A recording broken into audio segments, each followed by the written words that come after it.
usapang bilihin naman tayo, biglang sipa ang presyo ng ilang isda dahil sa umiiral na closed fishing season. Pero babala ng BFAR, posible pang tumaas ang presyo ng mga isda dahil sa epekto ng El Nino. Nasa frontline ng balitang yan si Shaila Francisco. Sa loob lang ng 2 linggo, hanggang 30 pesos na ang itinaas ng presyo ng bangus sa ilang pamilihan sa Metro Manila. Kaya ang bangus ngayon, umaabot na hanggang 250 pesos kada kilo. Ang tilapia, 10 piso ng mas mahal, kaya hanggang 170 pesos kada kilo na ang presyuhan. Ang tao gaano din, yung ranggalaylo din sila kasi mataas ganap ng ibang isda. Sinemesyo, imbis na 2 pirasong bangus, isa na lang ang nabili dahil sa taas presyo. Lagyan ko ng palaman ng sibuyas sa loob. Saka Para ano po?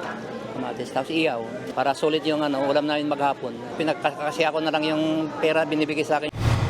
Ayon sa Bureau of Fisheries and Aquatic Resources o BFAR, posibleng lumipat sa tilapia at bangus ang maraming mamimili, lalo't kaunti pang huli sa ilang isda gaya ng galunggong.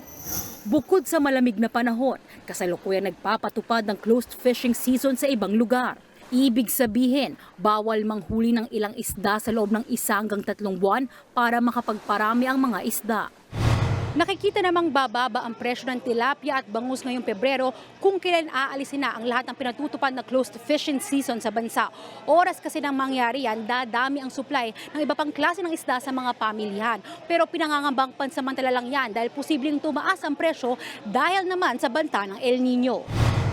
Nauna nang sinabi ng BFAR na posibleng magresulta sa fish kill ang El Nino dahil sa pagbaba ng level ng tubig at oxygen sa tubig. Ayon sa grupong Tugon Kabuhayan, masasapul niya ng ilang mga fish pond at fish pen kung saan pinalalaki ang tilapia at bangus. Tinutugunan na raw ng BFAR ang posibleng bawas sa produksyon. I-maximize naman natin yung ating mga mariculture park kasi yun yung hindi masyadong maapektuhan kasi sea-based sila, nandoon sila sa karagatan. Doon i-focus muna ng pamahalaan yung natin, yung ating attentions na mapalawak natin yung operations ng ating mga mariculture park para kung maapektuhan man yung production ng land-based aquaculture, may alternatibo tayo.